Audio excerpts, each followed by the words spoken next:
Hi, it's the old geek once again, and to celebrate reaching 150 subscribers I'm going to try something a little different. A bit of a dive into gaming theory, inspired by a conversation in an online forum. One contributor wanted to know if he was out of order by placing restrictions on character creation, specifically with reference to the using of the Wizards of the Coast book, Tasha's Guide to Everything. His nervousness seems to stem from the pervading belief in modern gaming that the players should not be restricted in their choices in terms of characters in the game world. I have seen people get pretty heated about this, claiming that any DM who imposes restrictions is a bad DM, inexperienced, or unable to balance encounters. Ignore such people. They are wrong. Yes, it is a good idea for novice DMs to keep things simple, but the topic goes way beyond that. In my experience, a DM tends to widen the scope for PCs and incorporate more options as they get more comfortable with a game. But then at some point in time the penny drops, and they begin to tighten them again. Many of the very best DMs are fervent supporters of restrictions. So why is this? Well, as Orson Welles once said, the enemy of art is the absence of limitations. Art is a wide term. It can refer to any creative pursuit, music, writing, films, painting and so on, including gaming.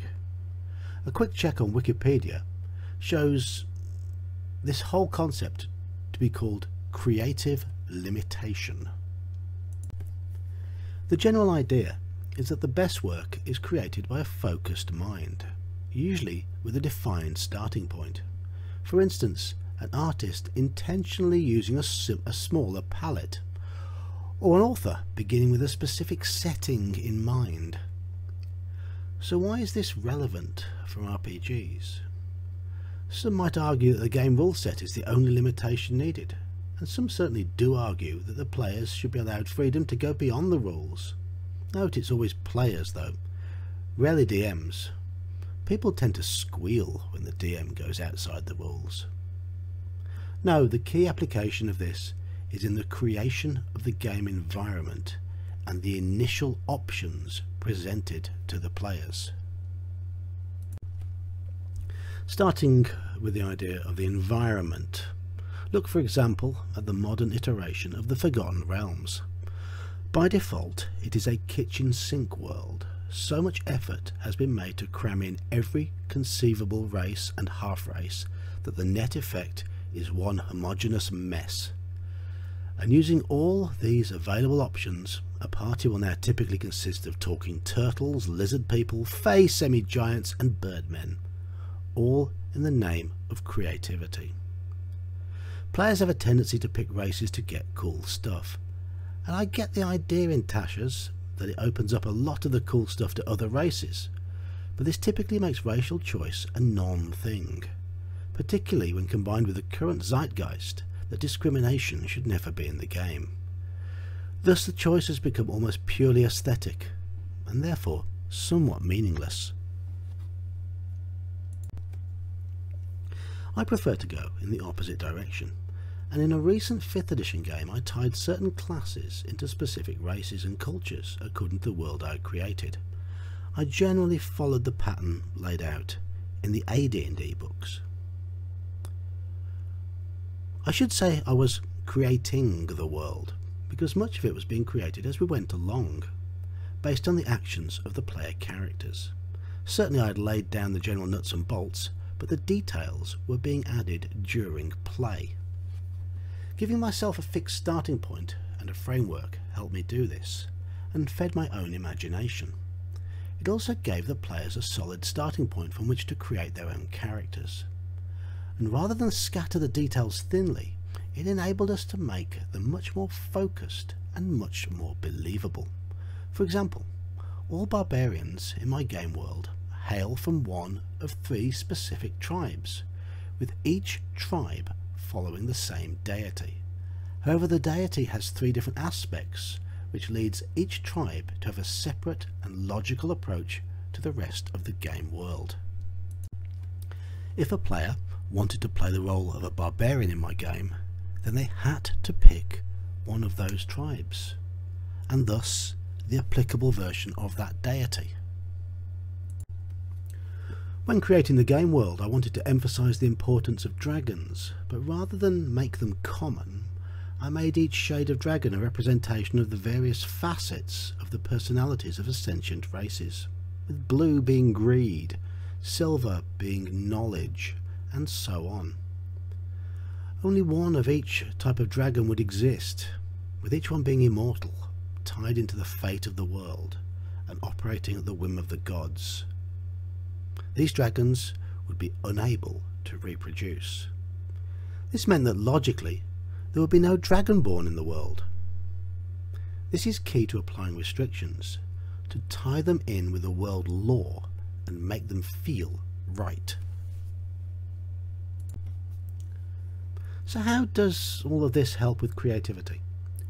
For a start, it focuses the minds of the players at the character creation stage. It gives them an initial direction, so they think less about the what and more about the why and the where, especially if there is an underlying logic to it all.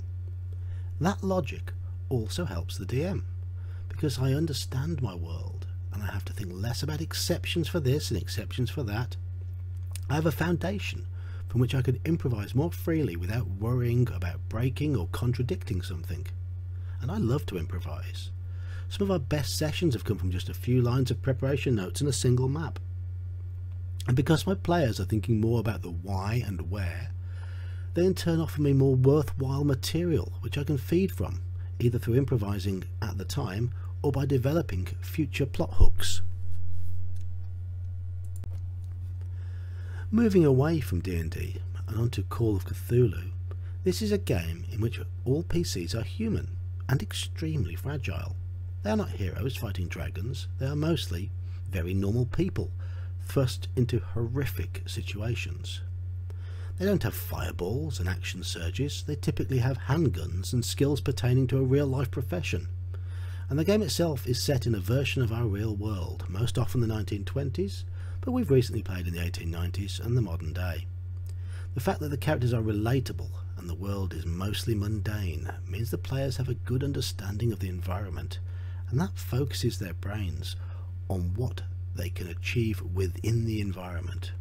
This familiarity tends to produce stronger role-playing and often much more creative solutions to game problems. There's nothing creative about a 5th level wizard throwing a fireball at a pack of orcs, but there's plenty of creativity in finding a chemist to buy laxatives in a desperate attempt to flush an otherworldly infestation from their intestines. Yes, that happened in our game last week. One other trait I have noticed is that the more abilities a character gains, whether they be fighting abilities, spells, protections, or whatever, the more the player will start to focus on their character sheet than on the environment for the solution to a challenge. Thus the solutions they come up with gradually tend towards being associated with the game mechanics themselves, and ultimately less imaginative. A lot of modern players see character classes as simply a collection of powers, and the two things are linked. Done well, logical restrictions will certainly reduce or even nullify this second approach, as if the player's focus is steered towards the why and the where and away from the what, then the focus on the mechanics should be, in general, lessened. More attention paid to the game environment, and that can only be a good thing. Finally, there is the subject of the fantasy itself. If everything is fantastical, then nothing is. If every city is populated by 20 or so different species of sentient people, then this quickly becomes stale. What is more exciting? To encounter a dark stranger after sharing an ale with them and swapping stories they tentatively reveal their demon horns, fearful that should they be seen by the wrong person they will be in trouble? Or for tieflings to be normal and common in every society and every adventuring party? Fantasy works best when the mundane is emphasized, and if you allow your game world to just be a melting pot of all the races living in some degree of harmony, then the fantasy itself is what becomes mundane. That is why I, and the best DMs I know, have come full circle and worked towards running games with, in general, fewer character options available. Done carefully and logically, restricting player choice at the start of the game will, in the long run, lead to a more satisfying experience for all.